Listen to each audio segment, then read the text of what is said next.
Senator Raffo Tulfo did not hold back in upgrading acting NIA Chief Eduardo Guillen for his spotty performance as agency head and the shoddy work on the construction and repair of irrigation systems under his watch. And as our Luisa Erispe reports, Senator Tulfo went as far as urging him to step down in today's Senate budget deliberations. Pag napatunayan na patsi-patsi lang ginawa, someone has to resign. Are you willing to resign? Challenge taken. Good. Senator Raffo Tulfo infuriatedly challenged National Irrigation Administrator Eduardo Guillen to resign from his post during the budget debates in the Senate today. The senator said he may only be acting as part of a PR stunt, showing his face and presenting the achievements of NIA. But in reality, the agency, the lawmaker alleges, has substandard repair works or projects on irrigation systems. Huwag yung pakita niyo mga farmland, pakita niyo yung hepe ng NIA na nagpapapogi, papakita yung mga damo, yung palay na tumutubo. Huwag ganon. Huwag tayong maglokohan dito.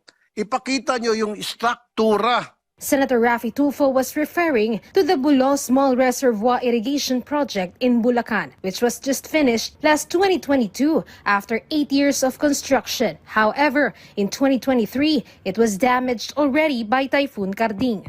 Every single time na magkaroon ng bagyo, lahat ng proyekto ng NIA sa irrigation nagigiba. Why?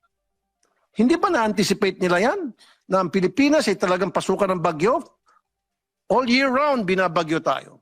Sen. Tulfo also complained this project was already a topic of discussion during the 2024 budget deliberations. Though rehabilitations were made, it seems that with just one hit, it was easily damaged.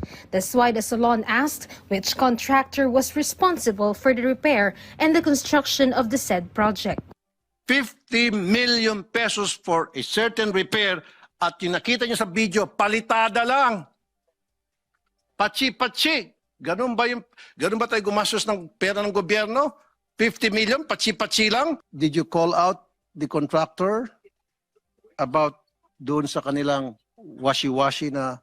NIA's budget sponsor Senator Kiko Pangilinan explained that 50 million pesos was not the amount of the repair. But Senator Raffo Tulfo said the contractor behind the repair was one of those who were issued a subpoena for possible involvement in the flood control issue. Pa na ito ay kasama sa sinasabpina ngayon sa Blue Ribbon dahil sa flood control projects nila na questionable.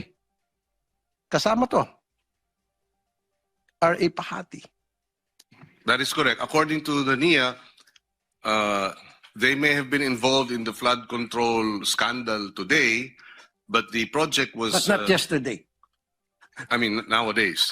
Okay. But the Pahati project was completed in 2015. The senator will set an ocular inspection on the project, and if proven substandard, this will be the basis for the resignation of the NIA administrator. Senator Erwin Tulfo, on the other hand, raised another issue regarding the delayed repairs on irrigation projects. Ano po ang mga pangunahing dahilan kung bakit nagkakadelay po tayo sa construction? Kanina ko pa po narinig yung balog-balog, alas 9 pa lang ng umaga.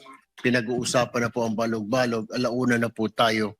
Hindi lang po ang balog-balog at iba pa pong mga, or let me rephrase my question.